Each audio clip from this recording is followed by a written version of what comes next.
আমাদের যখন শরীর খারাপ হয়, জ্বর আসে, সর্দি কাশি হয়, তখন আমরা স্বাভাবিকভাবে খুব বিচলিত হয়ে পড়ি। আর যদি ছোটদের ক্ষেত্রে সেটা হয়, তাহলে তো আর কথাই নেই। আমরা দেখা যায় যে সঙ্গে সঙ্গে ডাক্তারবাবুর কাছে যাই, যে যাতে বাচ্চাটা জ্বর বা সর্দি কাশিটা তাড়াতাড়ি সেরে যায়। কিন্তু আমরা একবারও ভাবি না যে এইটা একটা স্বাভাবিক সিস্টেম, জ্বর আসা সেটা কিন্তু কোনো রোগ নয়। অনেকে বললেই অবাক হয়ে যাবে যে জ্বর আবার রোগ নয়, জ্বর তো একটা রোগ, বিশাল রোগ। তা কিন্তু নয়। জ্বর কিন্তু আমাদের একটা ইমিউনোলজিক্যাল রেসপন্স বা অনাক্রমত তন্ত্রের একটা প্রতিক্রিয়া। তাহলে সবাই বলবে জ্বর কেন আসে? প্রাথমিকভাবে দেহের মধ্যে কোথাও ইনফেকশন হলে জ্বর আসে। তাহলে ইনফেকশনটা সেটা কোনো ব্যাকটেরিয়াল হতে পারে, কোনো ভাইরাল হতে পারে, বা অন্য কোনো প্যারাসাইট হতে পারে। তা সেই জ্বরটা তাহলে এলো কেন? তাহলে আমরা এটাকে বলি যে ফার্স্ট লাইন ডিফেন্স, অর্থাৎ প্রাথমিক একটি প্রতিরোধ ব্যবস্থা জ্বর আসা। তাহলে জ্বর এসে লাভটা কি হয়? দেখা যায় যে যে কোনো প্যারাসাইট একটা নির্দিষ্ট উষ্ণতায় বেঁচে থাকে। তার থেকে যদি দেহের উষ্ণতাটা বাড়িয়ে দেওয়া যায়, তাহলে কিন্তু তারা মারা যেতে পারে। সেই জন্য আমাদের দেহে যখন কোনো ইনফেকশন হয়, তখন দেহের যে ইমিউন সিস্টেম রয়েছে, অনাক্রমতা তন্ত্র রয়েছে, সে কি করে? সে দেহের টেম্পারেচারটা বাড়িয়ে দেয়। হ্যাঁ, কিছু পাইরোজেনিক এফেক্ট তৈরি করে। ফলে দেহের মধ্যে তোমার টেম্পারেচার বেড়ে গেল। দেখা যাবে যে টেম্পারেচারে ওই প্যারাসাইট বেঁচে থাকে, সেই টেম্পারেচার থেকে বেশি টেম্পারেচার করে দিল, তাহলে প্যারাসাইটগুলো মারা গেল। তাহলে আমরা অটোমেটিক্যালি সুস্থ হয়ে যাব। কিন্তু সেটা করতে গেলে অন্তত 3-4 দিন সময় লাগবে। 3-4 দিন জ্বরটা থাকতে হবে। তারপরে তো সেই প্যারাসাইট মরবে, তখন আর অটোমেটিক্যালি জ্বরটা চলে যাবে। কারণ প্যারাসাইট না থাকলে আর জ্বরেরও প্রয়োজন নেই। তখন আমাদের দেহের সিস্টেমই আস্তে আস্তে জ্বরটাকে বন্ধ করে দেবে, থামিয়ে দেবে, টেম্পারেচারটাকে কমিয়ে দেবে। কিন্তু আমাদের তো ওই সময়টুকুনি দেওয়ার অভ্যাস থাকে না। আমরা ভাবি যে বাচ্চাটা বা বড়রাও যে তাড়াতাড়ি সুস্থ হয়ে যেতে হবে, তাদের কত কাজকর্ম আছে সেগুলো করতে হবে, সঙ্গে সঙ্গে ডাক্তারবাবুদের কাছে যায়। যদি ডাক্তারবাবুরা বলেন যে আপনি 3-4 দিন একটু ওয়েট করুন, আপনি সেরে যাবে জ্বরটা, তাহলে তো সেই ডাক্তারবাবুর কথাও অনেকে শুনতে চায় না। বলে না, আপনি তাড়াতাড়ি ওষুধ দিন, আমার বাচ্চাটা তাড়াতাড়ি সুস্থ হোক, বা আমি তাড়াতাড়ি সুস্থ হয়ে যাতে আমি অফিসটা করতে পারি। তাহলে এই প্রসঙ্গে বোঝাই যাচ্ছে এটা আমাদের দেহে একটা স্বাভাবিক রোগ প্রতিরোধের ব্যবস্থা আছে, যেটাকে আমরা বলছি ইমিউন সিস্টেম বা অনাক্রমতা তন্ত্র।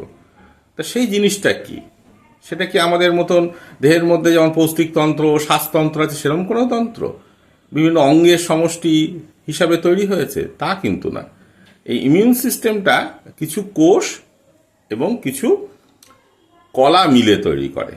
হ্যাঁ, যাদের কাজ হচ্ছে ওই দেহের বাইরে থেকে জীবাণু প্রবেশ করলে বা কোনো প্যারাসাইট প্রবেশ করলে তাকে মেরে ফেলা, বা তার যে ক্ষতিকারক দিকগুলো থেকে আমাদেরকে মুক্ত রাখা। কি কি কোষ থাকতে পারে এই ইমিউন সিস্টেমের মধ্যে? বিভিন্ন রক্ত কোষ আছে, লিম্ফোসাইট যেমন, নিউট্রোফিল, মনোসাইট, তেমন যোগ কলার অনেক কোষ আছে, ম্যাক্রোফাজ, মাইক্রোফাজ, হিস্টিওসাইট। আবার দেখা যাচ্ছে বেশ কিছু কলা আছে, লিম্ফয়েড টিস্যু, প্রধানত থাইমাস গ্রন্থি, হ্যাঁ, বিভিন্ন লসিকা গ্রন্থি। তা এরা মিলেমিশে আমাদের দেহের এই ইমিউন সিস্টেমটায় তৈরি করে দেয়, এবং তার সাহায্যে কিন্তু আমরা বেঁচে আছি।